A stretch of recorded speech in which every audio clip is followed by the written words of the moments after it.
beloved, Boss Mike, Cervera. So ngayon, eto naman. Puntahan natin. Ewan ko bakit ganito tong mga ating mga katunggali, no? Pakinggan nyo. Complaint. Yes. Tingnan nyo mga kababayan, ha? Tingnan nyo maigi si Libayan. Ha? Tingnan nyo maigi si Libayan. Nagtawag ng debate tapos maggagalit-galitan. Eto na. Na-transmit Gumalaw sa ba Senado. yung tatlong impeachment complaint na Hindi, na-archive? dahil pag gumalaw yun, Tapos. labag yan sa konstitusyon. Tapos. Oh. Diba? Tama, Kasi diba? nga, kayo ang Mali. Kasi Nakakahiya ka, Libayan. Yung kausap mo, yung kadibati mo, cool na cool lang, parang ako lang. Yung tinatawanan ka na lang kasi natatangahan. Ganon, Libayan. Yung iyong kadibati dyan, ngayon ko lang nakita yan. Cool na cool siya. Natatawa na lang kasi natatangahan sa'yo.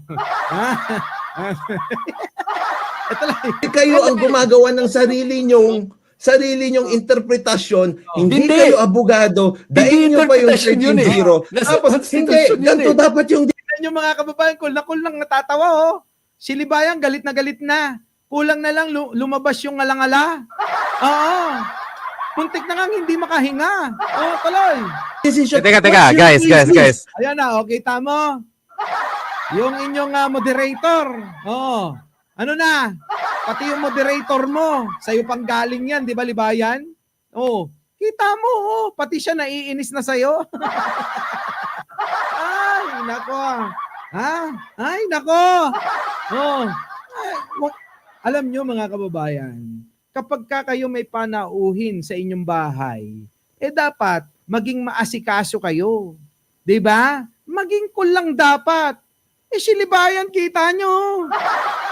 Galit na galit. Oo, gustong manakit. Di naman siguro.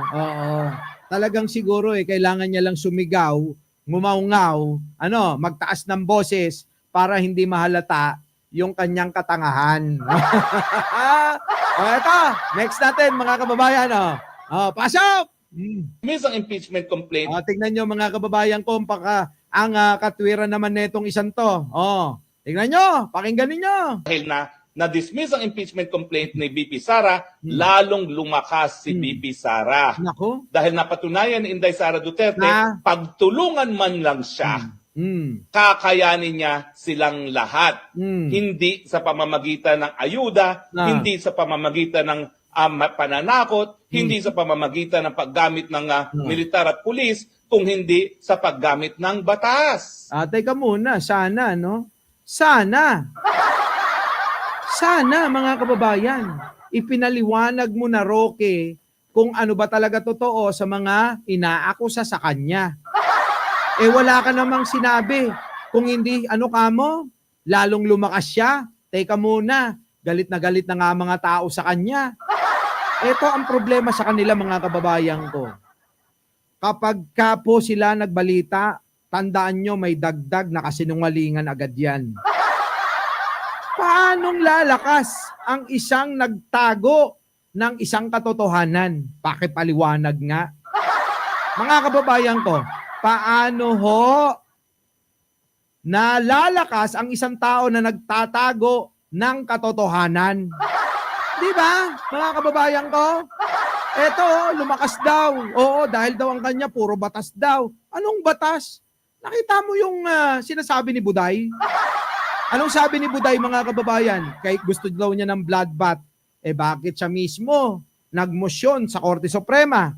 Bakit yung mga abogadong 16 nagmosyon sa Korte Suprema? Diba? Doon lang mga kababayan Kung wala kang kasalanan, humarap ka. Kung wala kang tinatago, sumagot ka. Ganun lang kasimple. Diba? Tulad doon nito, mga kababayan ko, may insidente na naman. Pasok. Ang PNP sa publiko. Don't believe everything you see on social media. Ito'y matapos mag-viral ang video ng dalawa umanong petty crimes. Ang detalye sa agenda report ni Francis Polre.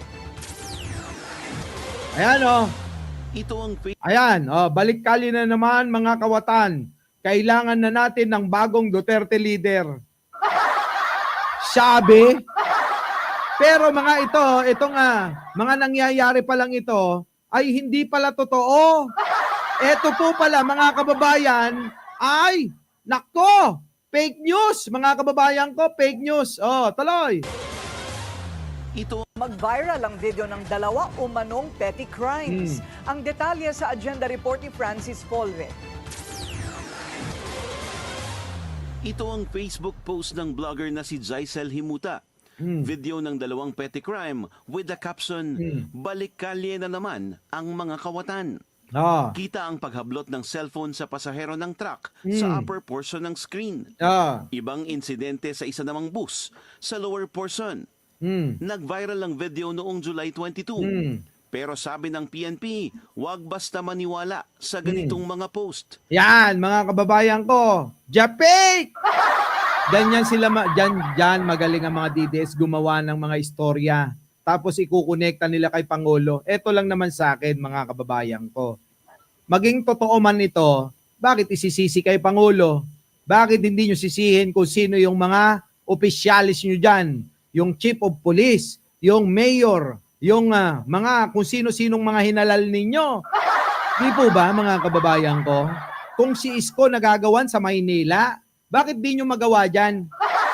Kung si Isko, napipigilan yung mga mga nagnanakaw sa mga truck dyan sa Road 10, sa R10, mga kababayan.